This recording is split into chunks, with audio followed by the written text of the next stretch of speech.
Hello, and welcome to In Brandon.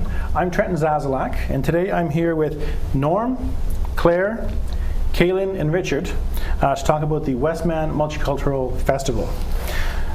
Thank you. Welcome to the show. Thank you. So you are representing the Irish Pavilion. Can you tell me a little bit about the Ireland and the Irish culture? Well, Ireland, I'm originally from near Belfast, and basically Ireland is just a very small country compared to Canada. There's 26 northern counties and six northern and 26 southern. Capitals are Dublin and Belfast, both marvellous cities if you go to visit. Particularly in Belfast, they have the Titanic display, a model of the Titanic, and you can travel through there. It's been recently voted as the best tourist attraction in Europe. Oh, wow. So it's quite the attraction. Lots of beauty spots like the Giant's Causeway, the Blarney Castle. Castles, very, very popular. Yeah, very popular. So, and sports. You don't see people playing Gaelic football or other sports that are peculiar to Ireland. Here you are involved with ice hockey and Canadian football, which is a little different. So those are some of the things that one would be interested in seeing should they go as a tourist to Ireland. Absolutely. So what is Gaelic football? Gaelic football is similar to football and it's similar to soccer, but it's different because you can't run with the ball. You have to tap the ball with your toe as you run. Okay, so up and run and up and keep running, and you can fist the ball. Okay, so it's nothing like rugby at all then? It's a mix of all those sports. Okay. You're quite right. Oh, very fascinating. Very fascinating.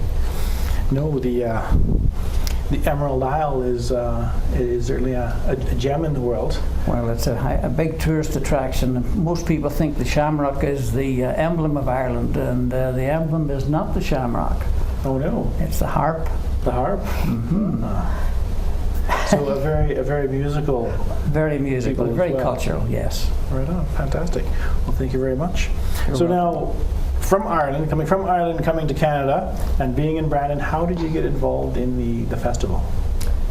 Well, I happen to be one of the founding members. The late Bill Moore and I thought it'd be a good idea to have an organisation in Brandon, an Irish organisation, because there's Ukrainian, there was Polish, so why not Irish? So we thought it'd be a good idea, so we did get going about 27 years ago. Okay. So we had our 25th year anniversary a couple of years ago. Yeah.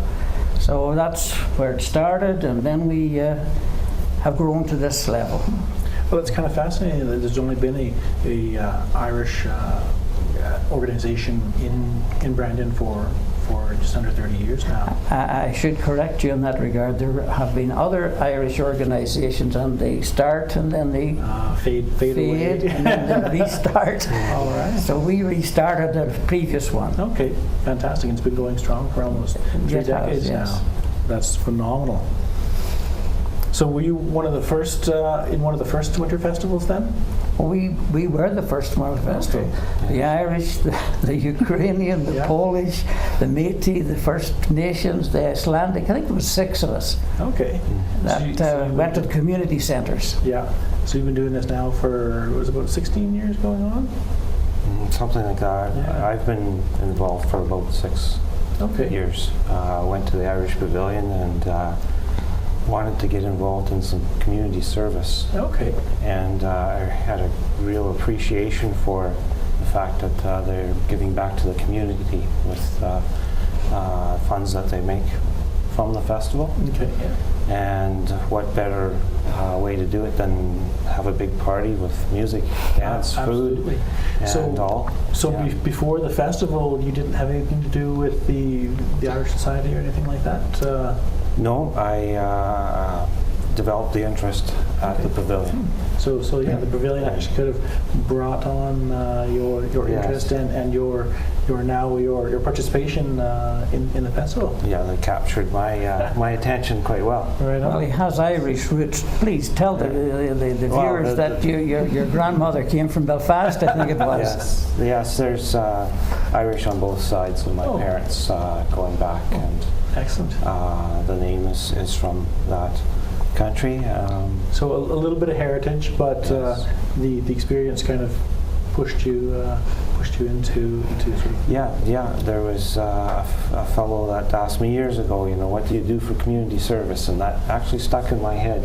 Yeah. Jack Dodds asked me about that, and it took me a few years to find what I wanted to do, but absolutely. I did in this case. Well, it looks like you've been involved for 6 years. You've not just found it, but are embracing it wholeheartedly. So now, what we've got your background in the pavilions and what you've done with the Irish Society and whatnot. So in this year in the pavilion, what kind of entertainment can we expect to see?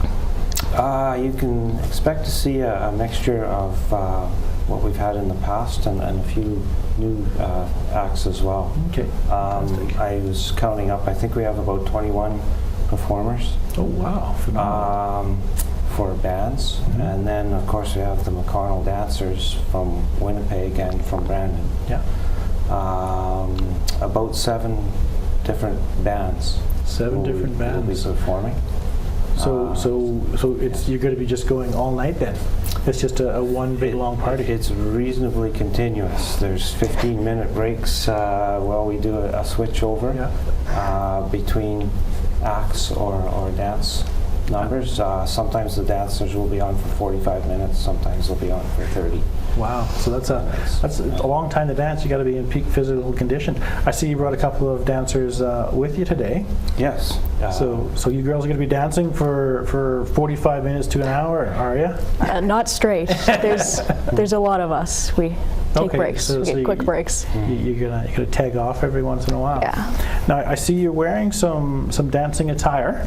Could you tell me a little bit about what you wear when you're dancing? Well, for different dances,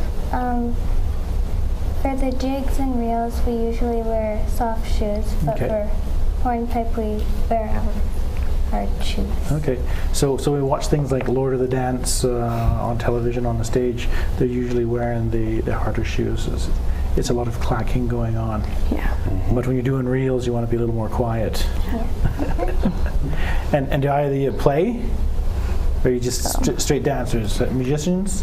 I play in my school band, and I play some instruments just for fun. But Just for fun?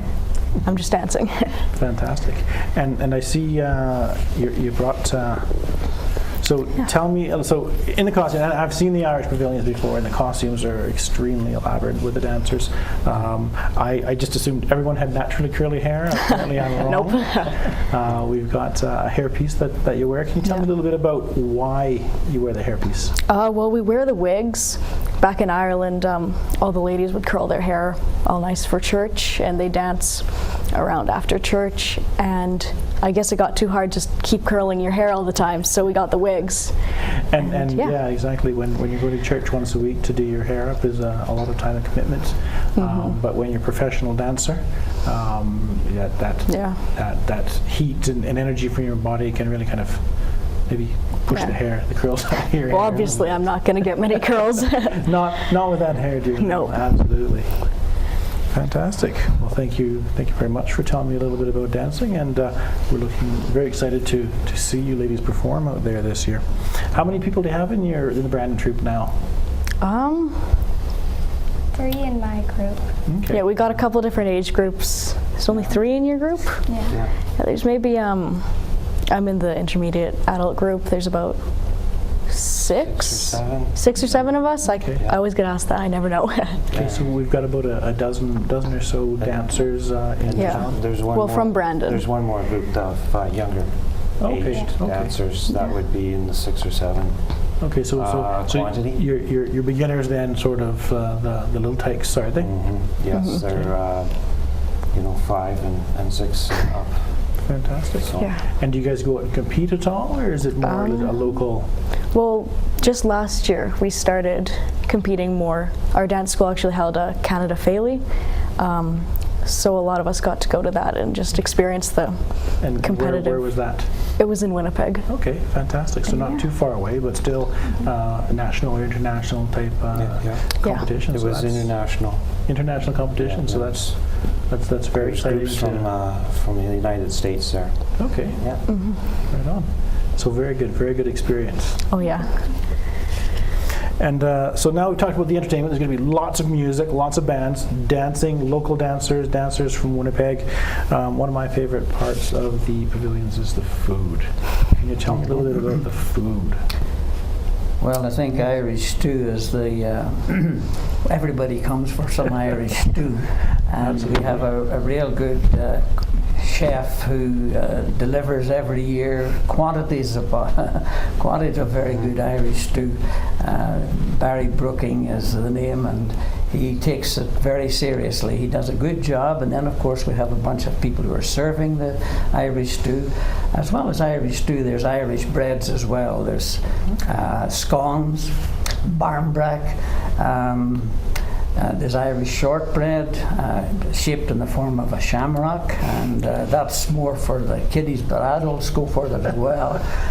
Kuipers looks after the scones and the tarts. Okay. They are very, very supportive and help us because we need vast quantities. Absolutely. Really vast It's because quantities. we have hundreds, if not thousands, of people going through the pavilion. Right. And, So that's basically the food as far as I can remember. Yes. There's coffee and tea and soft drinks as well for people that would like that. And of course there's alcoholic beverages, if I might add, in the bar, and they have Irish coffee in there as well as maybe Bushmills, John Jameson, and some Irish beer like Harp Lager, and Canadian beers too for those that might prefer to have a Canadian vodka or Budweiser. Yes. fantastic. Yeah, and Guinness and Kilkenny. And then there's Kilkenny, I'd forgotten. We're going to add of course, Kilkenny this year. Oh, okay. You haven't had Kilkenny in the past then? Not for a few years. Okay, So I know. fantastic. Yeah. And are there going to be any other sort of little treats that are specific from Ireland? Well, we have a lady that comes in, Douglas, and she will be doing a demonstration of how to make Irish potato bread, and I give samples away. She does that every year. Sets up a little booth, and that's one of the items that's will be available. Another item that's available, of course, is we get a gentleman from Calgary. He comes down every year to help us out. It's he calls it the little Scottish shop because he's from Scotland originally. Okay. But we had a little bit of Ireland. He gets a new sign up, a little bit of Ireland, and he has got a collection of goodies that people. Like this and so on that people can buy. Things that are hard to find in Brandon that can maybe get that's there. Right. You could buy them, I'm sure, online. He's got an online service, but you can buy them right there if you feel like it. Yeah. Yeah, his merchandise is very interesting to look at. Yeah. You can spend quite a bit of time looking at Browsing through things that you everything wouldn't normally see. Yeah, And absolutely. money. Yes. They can be pricey. Yeah. Well, the hard to find pieces typically are. That's right. So now, the pavilions are organized by volunteers. You're all volunteers. How many volunteers does it take to put your pavilion on? Oh, it would be over 100, I believe. Over 100. By the time you look at the various groups that we need, there's the bar staff, and on Tuesday they start to prepare the stew. So we On Tuesday already. So we get about 20-25 people in the, An army. in the back, and 300 pounds of meat and 500 pounds of potatoes, and that all has to be Absolutely. sliced up and prepared and ready to go. yeah. So are you ladies there's allowed back in the security. kitchen while you're there, or are you strictly dancing? We go back in the kitchen sometimes, but They don't normally eat before they dance. That's part of the regulation because they have to be in good shape. it's supposed to be. Imagine all that jumping around probably isn't good for a full stomach. They usually indulge afterwards. Yeah. So you need an army of volunteers, and for a 3-day festival, this isn't something that you can plan 2 or 3 days beforehand, is it? No, it needs work in August, September, October, where you start looking for entertainment and planning, and then the Westman Multicultural Society also oversees the festival as a whole. So things have to start happening there, grant applications and so on. Absolutely, because it's a free festival for participants, so they don't have to pay anything to get in. These things don't happen for free. So there's definitely between the volunteers and getting the money together. It's a huge undertaking. Like there's a significant budget and thousands of hours. Yeah. I think if I could interject, we're very fortunate that we have the Royal Oak as our venue site, and we entertain a lot of people. They spend a lot of money. Absolutely. And as a result of that, we are able to donate. Over the last 10 years, we've donated 139,000, I believe is the figure. Oh, wow. Yeah. To charities and things within the Brandon community. Yeah. Well, that's phenomenal. So it's payback time to the community, and I think that's partly the reason why Norm got involved, because it's a give back time. We enjoy having good audiences, and they come. Absolutely, I think that's the thing that really is beneficial to the community. It's for the community by the community. Yes. It's not like this is an outside organization that puts a big festival on so that they can take money away from the community. That it all stays here. So it's definitely put on by Brandonites, by Westman people, for the people of Westman, absolutely. Except, like as Norma said, we have some outside entertainment like the McConnell School of Dance. When they come, we book in, 12 or 14 rooms at the Royal Oak where they stay, and that's in addition to the community economical aspect of the community. And they don't come and just dance. They come and they spend some time. Exactly. Spend some time in Brandon, and it's a win-win situation for everyone. We're employing a few musicians. Absolutely. As well for the 3 days. So. Absolutely. So the musicians local too, or do you have to get them from all around the? They are local. Okay. However, some are traveling back home to Brandon to play. Okay, so they're from Brandon originally, and yes, some of the folks that play in tomfoolery will be coming back, and they are Brandon people. Perfect. Right on. It's nice to have local talent showcased.